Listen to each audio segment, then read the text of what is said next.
Hello दोस्तों, how are you? क्या हाल चाल है? लाजवाब sir, first class sir. Okay, very good. Business environment दोस्तों हमारा चल रहा है और हमने डेफिनेशन से लेकर उसके जो सारे के सारे फैक्टर्स हैं उसके बारे में डिस्कशन हमने लास्ट क्लास में कंप्लीट करी है। ओके, हमने पॉलिटिकल, टेक्निकल, इकोनॉमिकल तरह तरह के एनवायरनमेंट जो थे उसके बारे में डिस्कशन करी और बिजनेस पर उसका क्या क्या इंपैक्ट पड़ता है, क्या क्या असर पड़ता है, वो सब समझा। आई होप कोई भी क्वेरी, कोई भी डाउट थे तो आपने उसको भी क्लैरिफाई करा है। आज की क्लास में we are moving towards what? Government policies. क्या? Government policies. और इसमें दोस्तों आप लिबरलाइजेशन, प्राइवेटाइजेशन और ग्लोबलाइजेशन, ये तीन वर्ड आप ऑलरेडी देख रहे हैं। इसमें मैं आपको बता दूं कि ये जो लिबरलाइजेशन, प्राइवेटाइजेशन और ग्लोबलाइजेशन है, इसको इन शॉर्ट हम कहते हैं एलपीजी। ठीक है, ये एलपीजी अपना गैस वाला नहीं, राइट? एलपीजी इन्हीं का शॉर्टकट। और ये हमारे 1991 के जो इकोनॉमिक रिफॉर्म हुए थे हमारी कंट्री में, उसके उन रिफॉर्म्स का ये मेन पार्ट थे, तीनों के तीनों। LPG, liberalisation, privatisation, globalisation. ये वाला जो टॉपिक है आपका, ये इकोनॉमिक्स में जो इंडियन इकोनॉमिक डेवलपमेंट आपकी बुक है उसका यूनिट नंबर 3 है। यूनिट नंबर 3 है। चैप्टर बुक्स के हिसाब से 5वां 6वां हो सकता है, अलग अलग राइटर्स के हिसाब से, जिसमें आप न्यू इकोनॉमिक पॉलिसीज या इकोनॉमिक रिफॉर्म्स के बारे में पढ़ेंगे या हो सकता है आपने पढ़ लिया हो। और ये तीनों उस पर्टिकुलर चैप्टर में बहुत ही डिटेल्ड मैनर में है, बहुत ही डिटेल्ड मैनर में है। यहां पर हमें इनकी बेसिक डेफिनेशन और अंडरस्टैंडिंग लेनी है और उसका इंपैक्ट बिजनेस एनवायरनमेंट पर क्या पड़ेगा ये समझना है। इन डेप्थ, इन डिटेल ये जो टॉपिक है ये आपका इकोनॉमिक्स वाले कंटेंट में कवर होगा। क्लियर? अब लेकिन बात यह है कि ये एलपीजी रिफॉर्म 1991 की बात कर रहे हैं, इकोनॉमिक रिफॉर्म की बात कर रहे हैं, मतलब 1991 में हम गवर्नमेंट ने जो रिफॉर्म्स करे उसमें इन तीनों को बहुत ज्यादा इंपॉर्टेंस और बहुत ज्यादा महत्व दिया। सवाल अब ये उठता है कि ऐसा क्यों हुआ, इसकी जरूरत क्या थी? तो उसको लेकर एक बारी मैं थोड़ा आपको यहां पर क्या नाम है, स्टोरी जो है, थोड़ा सा इतिहास बताना चाहूंगा। इतिहास मतलब हम बहुत प्राचीन काल में नहीं जाएंगे, जो अभी इंडिपेंडेंस के बाद हुआ है, कुछ इकोनॉमिक चेंजेस हुए, उसको लेकर हम डिस्कस करेंगे। ठीक है, ध्यान देंगे। देखो दोस्तों, देखो 1947, 1956 और 1991। ठीक है, ये बेसिकली अगर मैं बात करूं, हालांकि बीच में भी कई ईयर्स में बहुत रिफॉर्म्स हुए, 1970 में, 1969 में भी रिफॉर्म हुए, लेकिन ये तीन मेन पड़ाव थे, तो मैं इनको जरा डिस्कस करना चाहूंगा। 47 की अगर हम बात करें तो ये तो ऑब्वियसली हमारा ईयर ऑफ फ्रीडम है। ओके, हमें जो पॉलिसीज थी, ब्रिटिशर्स चले गए लेकिन उनकी पॉलिसीज, उनका जो काम करने का तरीका था वो एग्जिस्ट करता रहा। धीरे धीरे हमने उनकी पॉलिसीज को बदला, अपने लॉज वगैरह लेकर आए। ओके, तो 1947 से लेकर 1956 तक मैं इंडस्ट्रीज की बात कर रहा हूं, मेनली मैं इंडस्ट्रीज की बात कर रहा हूं। 1947 से 56 तक जो काम का तरीका, जो पॉलिसीज लगभग ब्रिटिशर्स की थी, वही कैरी फॉरवर्ड होती रही और काम चलता रहा। ओके, 1956 में इंडिया की पहली इंडस्ट्रियल पॉलिसी आई। ठीक है जी, पहली इंडस्ट्रियल पॉलिसी जो है वो 1956 में आई।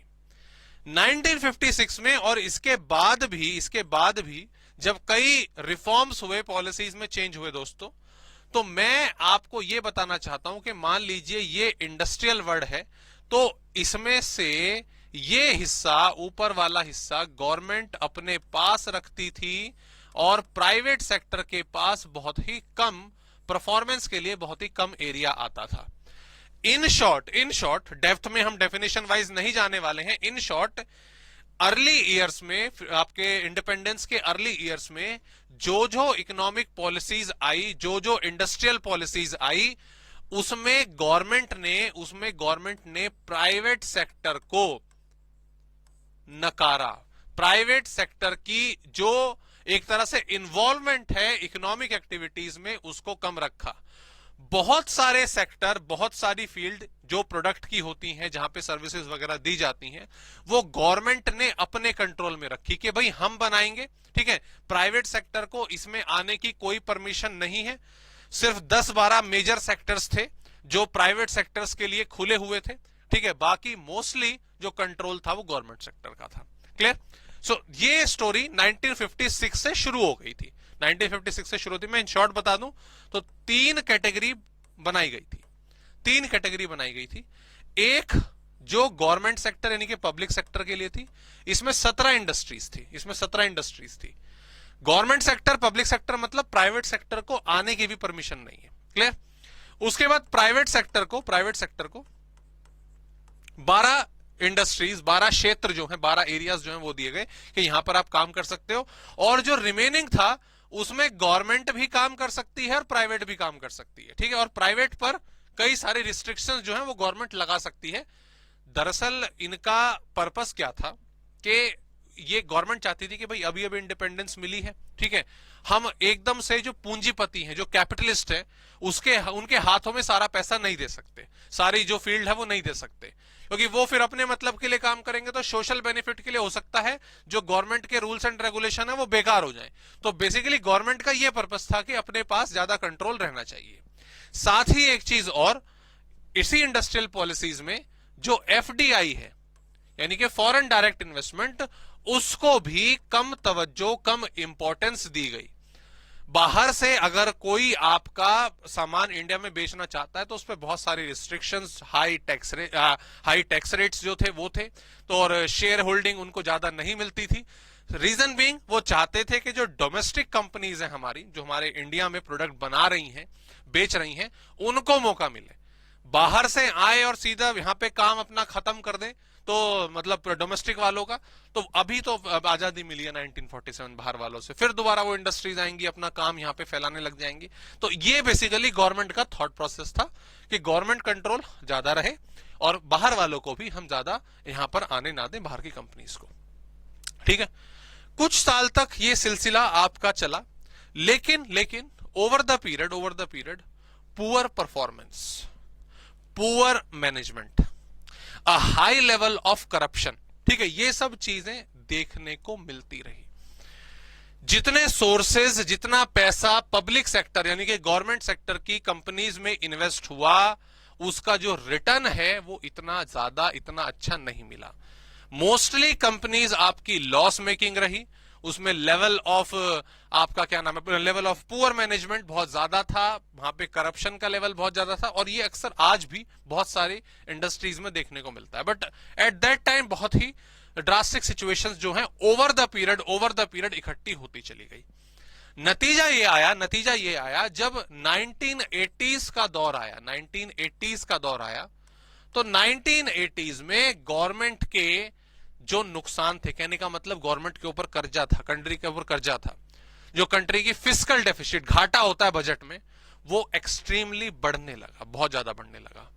कंट्री बहुत ज्यादा कर्ज में आ गई।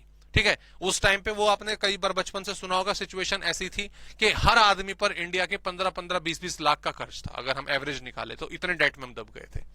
हमारे बजट की, जो बजट पेश होते हैं, उसमें फिस्कल डेफिसिट 5% क्रॉस कर गई थी, 5% क्रॉस कर गई थी, जो कि एक ड्रास्टिक सिचुएशन है। और आपके 1990 के बजट में, 1990 या 1989 में से कोई एक ईयर है कि बजट में तो ये ड्रास्टिकली 8.4% पर पहुंच गई थी, जो बहुत ज्यादा होती है कि इतना घाटा है कि रिसीट हमारी, मतलब ये मान लो जो टोटल कंट्री का जीडीपी है उसमें से इतना तो उधार चुकाने में चला जाए, जो ये बहुत बड़ी टर्म है। फिस्कल डेफिसिट 3-4% होनी चाहिए। इसके बारे में मैंने डिस्कशन इकोनॉमिक्स में गवर्नमेंट बजट वाले चैप्टर में करी है।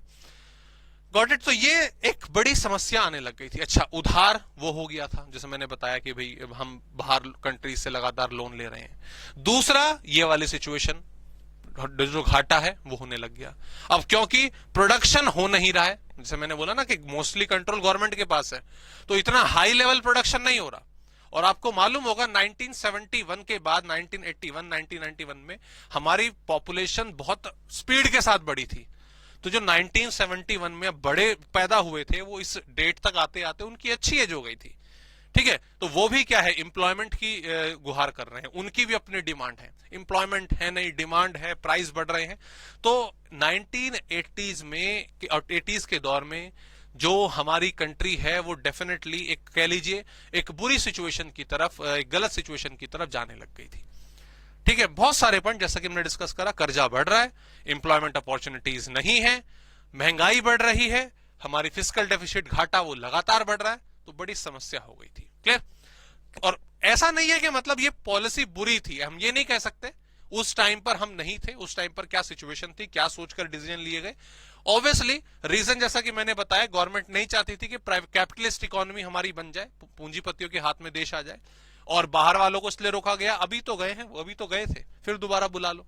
तो उस टाइम पॉलिसीज का जो एक तरह से आप कह लीजिए जो प्लानिंग थी वो ठीक थी, वो ठीक थी, बस एग्जीक्यूशन में गड़बड़ आ गई, उनको परफॉर्म करने में गड़बड़ आ गई।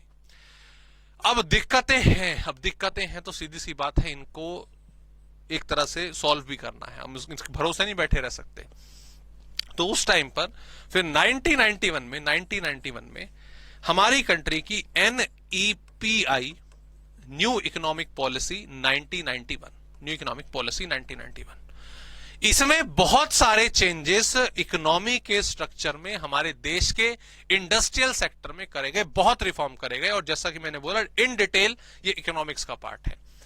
क्लियर? और इसी पॉलिसी में, न्यू इकोनॉमिक पॉलिसी में, ये जो 3 पॉइंट है हमारे L, P और G, ठीक है, इस पर बहुत ज्यादा फोकस दिया गया। ये 3 टूल, मेजर टूल जो है 1991 में आए।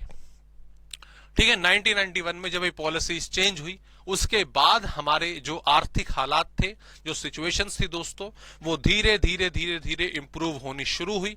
और हम कह सकते हैं कि आज के टाइम पर हमारी country as compare to this काफी हद तक ऑलमोस्ट निकल चुकी है, और आज हमारे पास जो इकोनॉमिक सोर्सेज हैं वो काफी अच्छी कंडीशन में, काफी अच्छी स्थिति में पहुंच गए हैं। ऑब्वियसली इसको over the period of time बहुत हमें इंप्रूव करना है, बट हाँ, हम कह सकते हैं कि अब सिचुएशंस बहुत अच्छी हैं एज कंपेयर टू जो हमने 1980s के दौर में देखा। क्लियर? ऑब्वियसली LPG इनका बहुत बड़ा रिफॉर्म था। ये क्या है, मैं ओवरव्यू आपको देता हूं, फिर हम अपने कंटेंट पर जाते हैं, समझते हैं। L बोले तो आपका लिबरलाइजेशन। अब लिबरलाइजेशन मिलता जुलता वर्ड है किससे? लिबर्टी से। लिबर्टी बोले तो फ्रीडम। किससे फ्रीडम? यस, लिबरलाइजेशन बात करता है गवर्नमेंट रिस्ट्रिक्शंस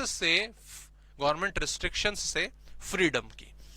1991 से पहले जो प्राइवेट सेक्टर थे उसमें बहुत ज्यादा, मतलब आप कह लीजिए रिस्ट्रिक्शन गवर्नमेंट जो है इंपोज करती थी कि आपको परमानेंट लाइसेंस चाहिए, कोई भी आप काम करो, जो लिमिट गवर्नमेंट ने बोली है उसी लिमिट में प्रोडक्शन करना है, जो प्राइस गवर्नमेंट ने बोला है वो कंट्रोल में रखना है, मार्केट में डिमांड ज्यादा होगी तो भी आप नहीं बना सकते, आपको गवर्नमेंट ने जितना परमिट करा है आप उतना ही बनाओगे। तो बहुत सारी रिस्ट्रिक्शंस थी, इन रिस्ट्रिक्शंस को हटाया गया और एक तरह से काम करने वालों को, मैन्युफैक्चरर्स को, इंडस्ट्रियलिस्ट को फ्रीडम दी गई कि ठीक है भाई, अपने हिसाब से मार्केट को स्टडी करके आप चीजें बनाइए और मार्केट में बेचिए।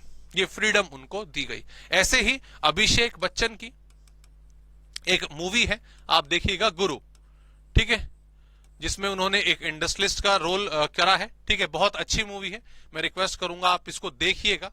टीचर मतलब बोल रहा है पिक्चर देखने के लिए, तो बहुत अच्छी एक्टिंग भी इन्होंने करी है।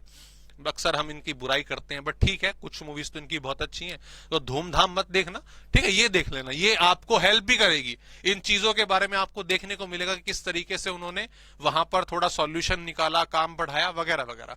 सो somehow it is an inspirational movie, तो डेफिनेटली इसको देखिएगा, इसमें इन्हीं मुद्दों को डिस्कस करा गया है। तो लिबरलाइजेशन की अगर हम बात करें तो गवर्नमेंट रेस्ट्रिक्शन से फ्रीडम देने के लिए, गवर्नमेंट कंट्रोल हटाने के लिए लिबरलाइजेशन पॉलिसी का इस्तेमाल करा गया। पी की बात करें तो प्राइवेटाइजेशन, बिल्कुल सिंपल। मैंने बोला गवर्नमेंट ने मोस्टली जो इंडस्ट्रीज थी वो अपने कंट्रोल में रखी थी, अपने पास रखी थी 1956 के बाद। उसके बाद 1969 में जो इंडस्ट्रियल पॉलिसी आई थी उसमें तो कंट्रोल और बढ़ा दिया था, मतलब उस टाइम लग रहा था कि शायद गवर्नमेंट प्राइवेट सेक्टर को थोड़ा दे, लेकिन उसमें और ज्यादा क्या नाम है, कंट्रोल गवर्नमेंट को दे दिया था। तो अब आप, जैसा कि मैंने बोला, 1980s तक आते आते हालात खराब हो गए, तो यार आपने कंट्रोल अपने पास रखा, फंड्स अपने आप को, अपनी कंपनीज को दिए, क्लियर, उसके बावजूद भी वो परफॉर्म नहीं कर रही है, उसके बाद भी करप्शन वगैरह, प्रोडक्शन का डाउन होना, ये सब हम देख रहे हैं। तो बेटर है कि जो सेक्टर आपका परफॉर्म नहीं कर रहा है इकोनॉमी में, shift that to the private sector, उसे प्राइवेट सेक्टर को बेचो, ठीक है, अपने कुछ पैसे बना और प्राइवेट सेक्टर को सौंप दो कि भैया अब तू संभाल। अरे कम से कम आपका प्रोडक्शन तो बढ़ेगा इकोनॉमी में, है कोई चीज बनकर मार्केट में तो आएगी, तो ये बहुत जरूरी है। और उसके बाद आपका जी मतलब ग्लोबलाइजेशन। ठीक है, आई होप आपको लिबरलाइजेशन प्राइवेटाइजेशन का मतलब समझ आया। ग्लोबलाइजेशन, तो ग्लोबलाइजेशन, ग्लोब मतलब वही अर्थ का मॉडल।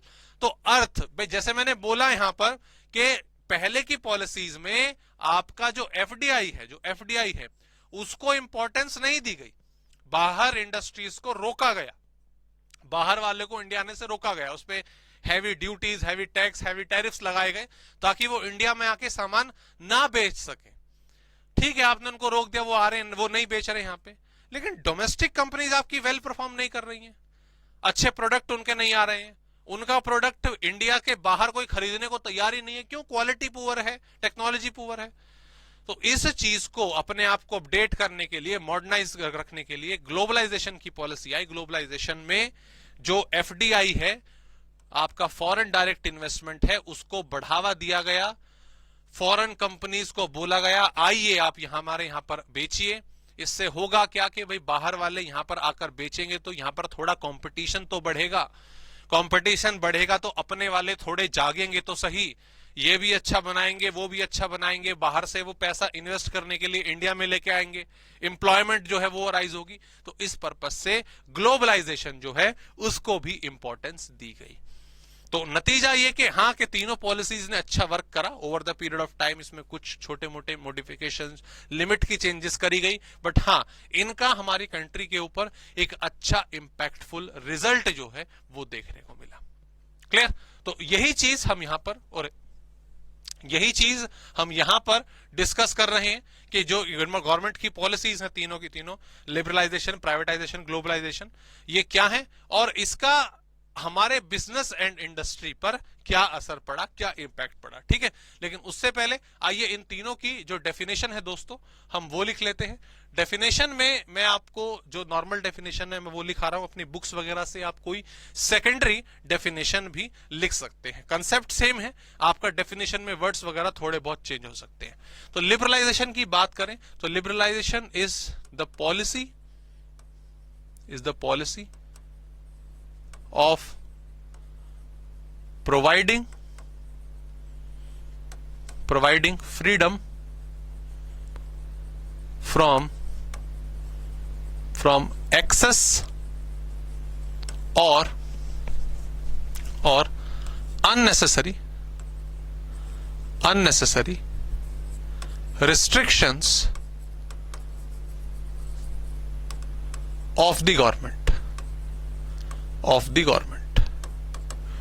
इट इंक्लूड्स, ठीक है, ये सिंपल सी लाइन होगी कि हमें जो गवर्नमेंट की बहुत ज्यादा रिस्ट्रिक्शंस हैं, अननेसेसरी रिस्ट्रिक्शंस हैं, उससे फ्रीडम देना। इट इंक्लूड्स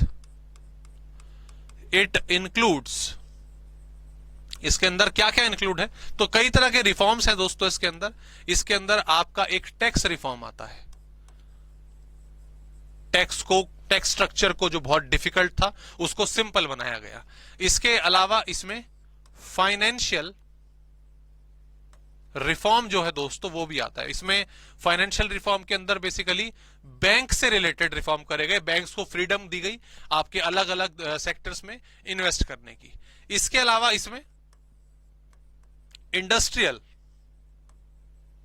रिफॉर्म दिए गए, जो मैंने आपको एग्जांपल दिया लाइसेंसिंग का, जो कि कंपलसरी लाइसेंस बनवाना होता है, लिमिट में प्रोडक्शन करना होता है। तो ये भी क्या थी? अननेसेसरी रिस्ट्रिक्शन थी। इन सबको हटाया गया इंडस्ट्रियल रिफॉर्म के अंदर। और भी कई सारे चेंजेस थे, लेकिन ये तीन जो हैं वो मेन थे लिबरलाइजेशन पॉलिसी के अंदर। ठीक है, साथ ही प्राइवेटाइजेशन की बात जैसे मैंने आपको बताई। प्राइवेटाइजेशन क्या कि भाई government sector, PSUs, public sector undertakings अच्छा परफॉर्म नहीं कर रही है तो भैया बेचो इसको प्राइवेट सेक्टर को ना। So what is privatisation? Privatisation is transfer of ownership of PSU short में लिख दिया, that is public sector undertaking, जो गवर्नमेंट कंपनीज होती हैं। ठीक है, transfer of ownership of PSUs to private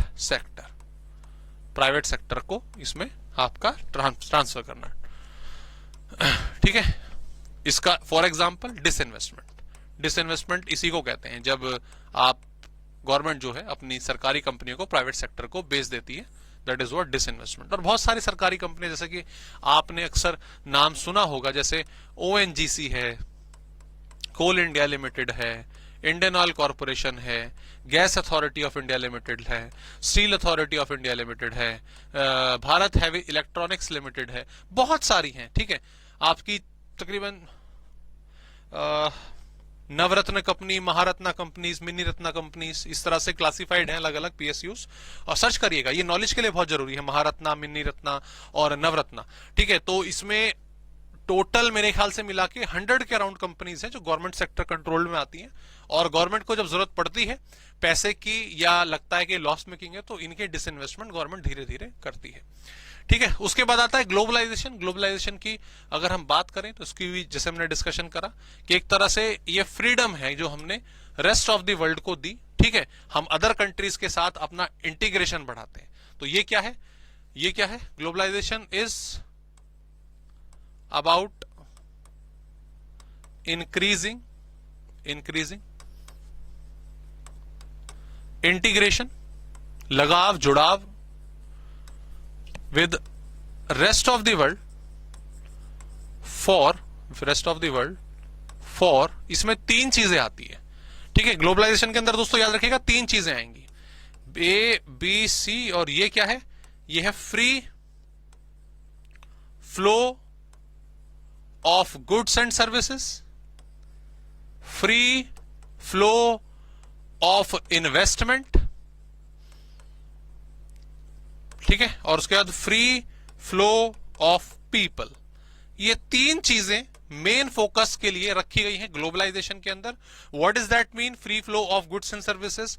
भाई हमारे गुड्स आपकी कंट्री में आसानी से बिक पाए, हमारे वाले आपकी कंट्री के हमारे यहां आसानी से बिक पाए, हम कुछ ज्यादा एक्सेस रिस्ट्रिक्शंस जो हैं वो ना लगाएं, that is what goods and services. उसके बाद free flow of investment. Investment, हमारी कंट्री चाहे तो आपकी कंट्री में फैक्ट्री लगा ले, आपकी हमारे यहां लगा ले, तो निवेश जो है चलता रहे, इन्वेस्टमेंट जो है चलती रहे।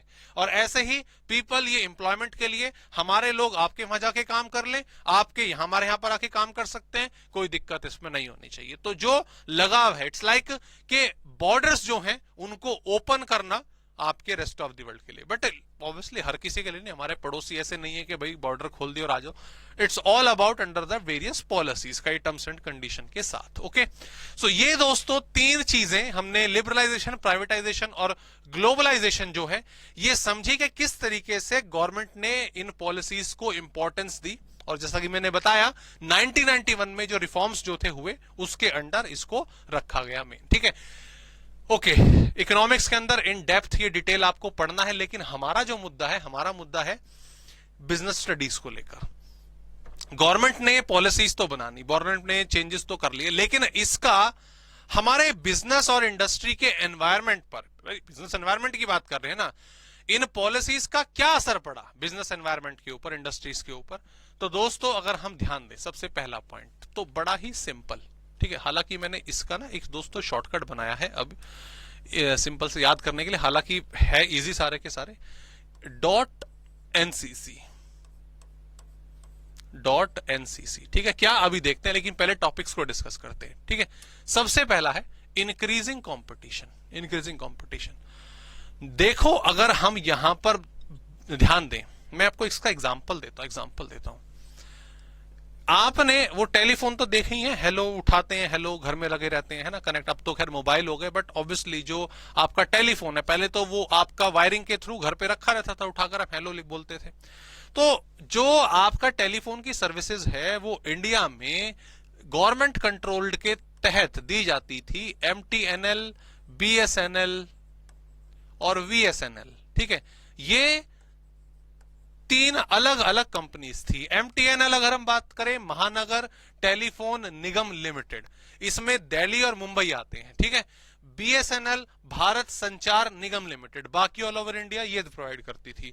VSNL विदेश संचार निगम लिमिटेड, जो आपका फॉरेन में कॉल करते हैं तो वो सर्विसेज इसके थ्रू प्रोवाइड कराई जाती थी।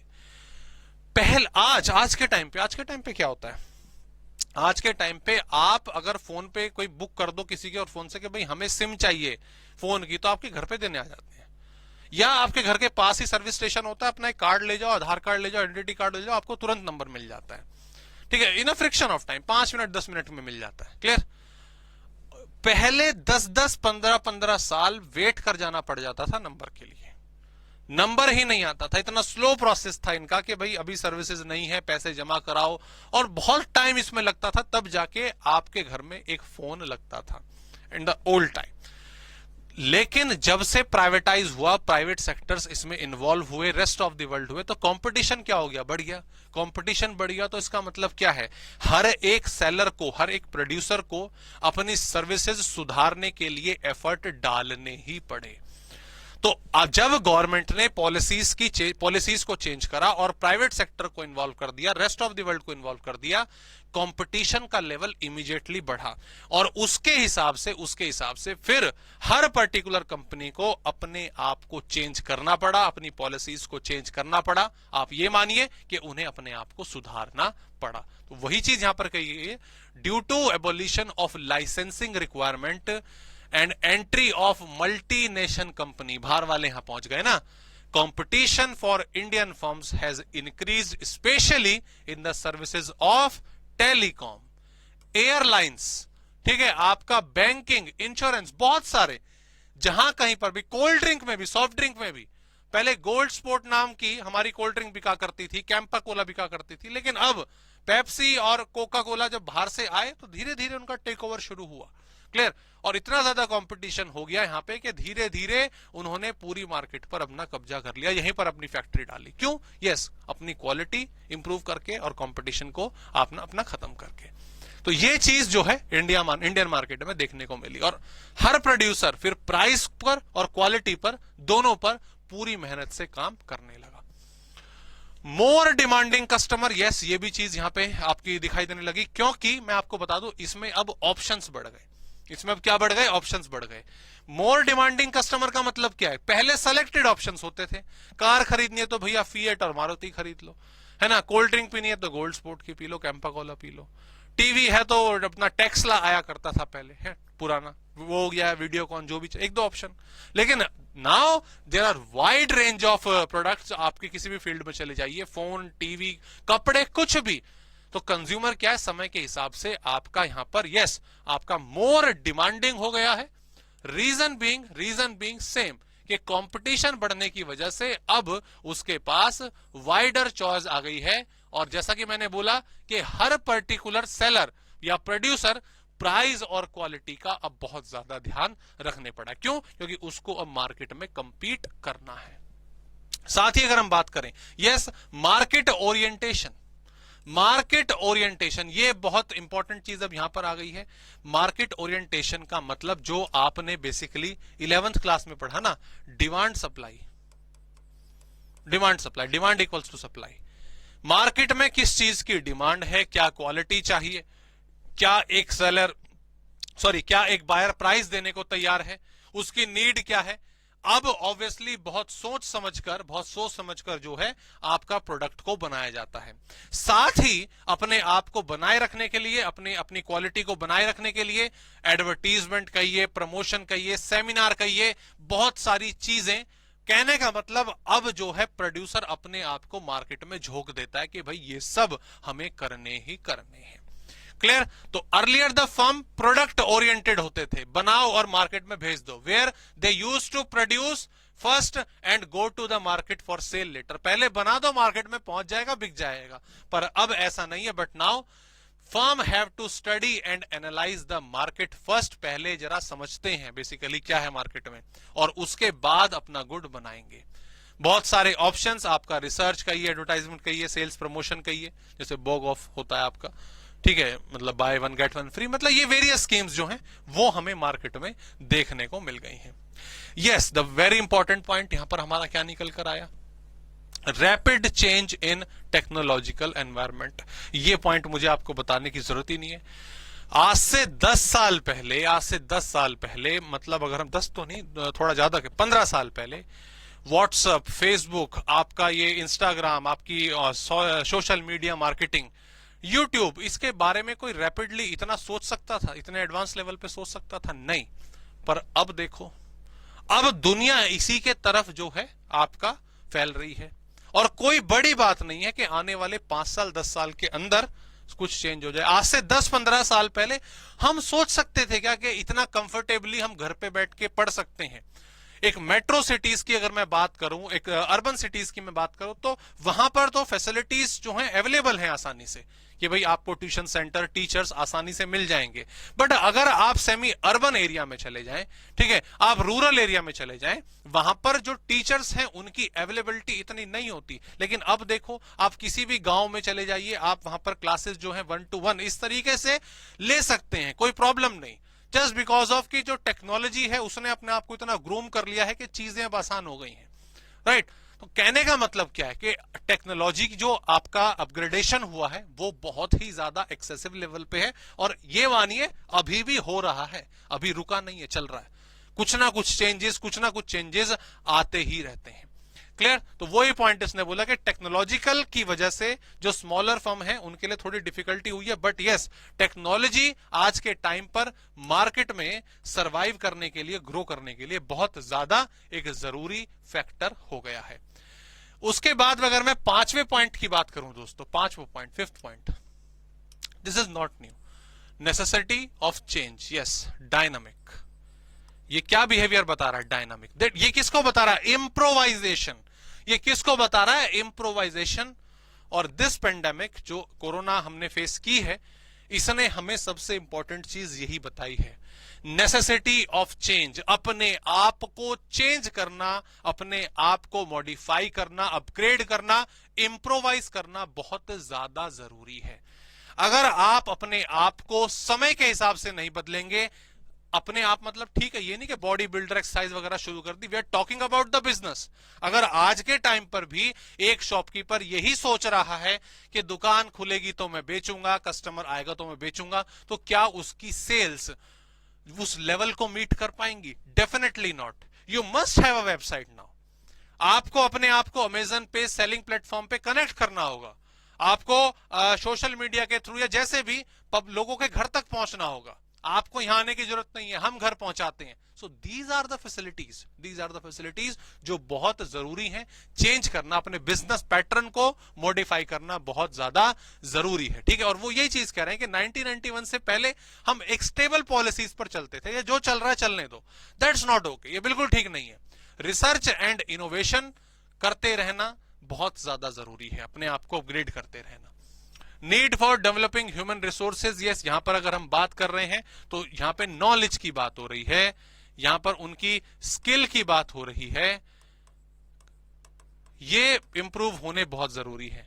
आज से 20-30 साल पहले मैनुअली काम होता था, लेकिन अब everything is happening to the mouse, ठीक है, आपके कंप्यूटर्स के थ्रू हो रहा है। तो उनकी स्किल्स को डेवलप करना बहुत ज्यादा जरूरी हो गया है।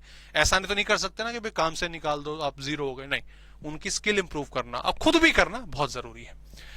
Loss of budgetary support to the public sector, yes, हाँ, ये चीज देखो गवर्नमेंट ने इसको एक स्टेप बनाया, ये जरूरी भी है। देखो, देखा जाए तो बजटरी सपोर्ट से बेसिकली मतलब यहां पर ये है, जो गवर्नमेंट कंपनीज थी लॉस में चल रही है, सरकार ने और डोनेशन दे दी, लॉस में चल रही है और डोनेशन दे दी, लॉस में चल रही है और डोनेशन दे दी। तो बजट में हर बार उन्हें कुछ ना कुछ सपोर्ट, फाइनेंशियल सपोर्ट मिलता ही रहता था। यार, तुम लॉस मेकिंग होते जा रहे हो, परफॉर्म कर नहीं रहे हो, अंदर करप्शन बहुत ज्यादा चल रहा है, प्रोडक्शन बढ़ नहीं रहा है, and you are having the lots of fund of government budget, that's not okay, definitely not okay. It's like के पेरेंट्स बच्चे पर इन्वेस्ट करते जा रहे हैं, पढ़ाई करो, ये करो, फैसिलिटीज दे दी, कंप्यूटर दे दिया, सब कुछ, उसके बाद भी बच्चा नहीं पढ़ रहा, so that's a bad thing, right. वही चीज सरकारी कंपनियों की थी। तो 1991 में वही करा गया कि भैया ऐसा है, अब पैसा हम कम देंगे, और अगर सही तरीके से काम नहीं करी, कंपनी बंद कर दी जाएगी, प्राइवेट सेक्टर को बेच दी जाएगी। तो ये स्टेप जो है बेसिकली आपका लिए गए, मतलब स्टेप नहीं लिए गए, मतलब ये स्टेप लिबरलाइजेशन, तीनों स्टेप का हमारे बिजनेस और इंडस्ट्रीज पर क्या असर पड़ा दोस्तों, वो हमने यहां पर इन पॉइंट्स में समझा, ठीक है। तो एक सिंपल से अंडरस्टैंडिंग थी कि हम देख रहे हैं कि माहौल चेंज हुआ है, तो उस माहौल के चेंज होने का हमारे ऊपर क्या असर पड़ा है। क्लियर। उसके बाद managerial response in change in business environment. Okay, हम देख रहे हैं नई पॉलिसीज आई, हम देख रहे हैं इतने सारे आपके इंपैक्ट्स जो हैं वो देखने को मिल रहे हैं बिजनेस एनवायरनमेंट पे। ऐसे में अगर आप एक कंपनी के मैनेजर हैं तो आपने क्या क्या देखा, आप क्या क्या रिस्पॉन्ड करेंगे। भाई ये पॉलिसी चेंज हो गई, हमें ऐसा करना चाहिए, गवर्नमेंट ने ये रिफॉर्म करा है, उसके लिए हम अपने प्रोडक्शन को इस तरीके से करेंगे। दैट्स द मैनेजरियल रिस्पॉन्स, और यही मैनेजमेंट का काम होता है। मैनेजमेंट का देखा जाए यही तो काम है, उनका काम ही क्या है कि अगर कुछ भी चेंजेस आ रहे हैं तो हमें अपने बिजनेस की पॉलिसीज उस माहौल के हिसाब से डेवलप करनी है। सबसे पहला पॉइंट इसमें क्या आता है आपका, अरे अरे अरे अरे, अरे क्यों चेंज हो रहे हो, सबसे पहला आ रहा है आपका डाइवर्सिफिकेशन स्प्रे, या डाइवर्सिफिकेशन। सिंपली अगर मैं बात बोलूं कि डाइवर्सिफिकेशन, बहुत ज्यादा देखने को डाइवर्सिफिकेशन मिला। कंपनीज ने ये सोचा, कंपनीज ने समझा कि यार एक ही चीज पर क्यों डिपेंड रहना। अगर हम आपका एक सोर्स ऑफ इनकम से, एक प्रोडक्ट से अपनी इनकम जनरेट कर रहे हैं, अच्छी बात है, तो क्यों ना हम और भी सेक्टर में इन्वेस्ट करके, और भी सेक्टर में अपने फैक्ट्रीज को, अपनी इंडस्ट्रीज को सेटअप करके अर्न करें। सिंपल सी बात, कहने का मतलब never depend on the single source.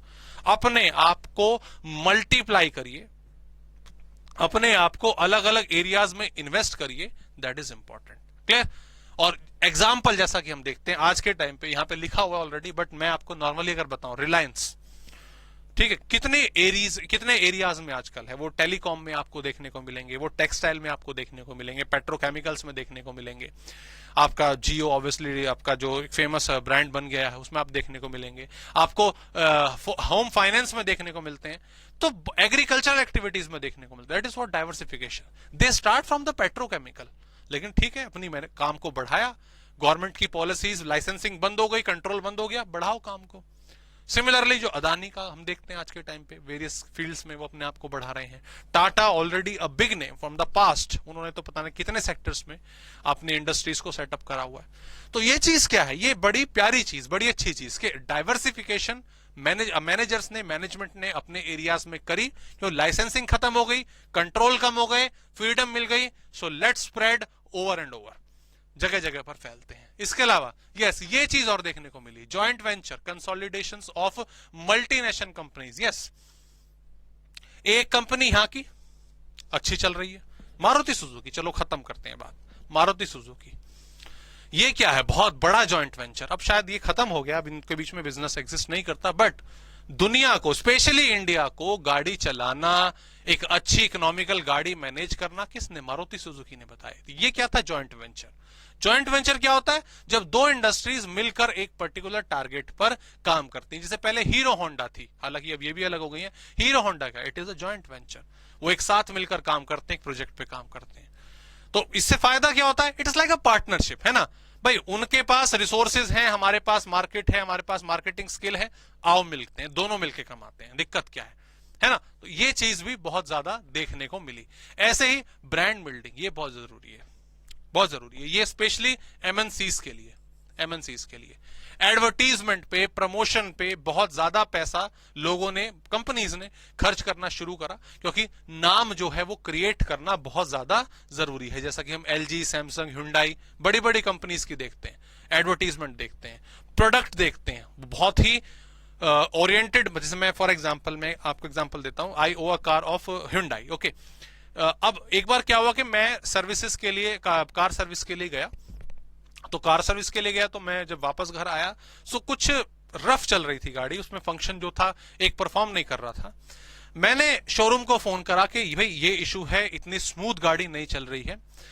What they do, उन्होंने ये नहीं कहा कि सर गाड़ी लेकर शोरूम पे आ जाइए, उन्होंने अपना एक मैकेनिक इमीडिएटली मेरे घर पर भेज दिया। वो आया, उसने चेक करा, बिल्कुल वहां पे अपनी कुछ इक्विपमेंट यूज करी, एंड गाड़ी आपकी स्मूथ फंक्शनिंग में आ गई इमीडिएट बेसिस पर। तो ये चीज क्या है, what they are doing the brand building.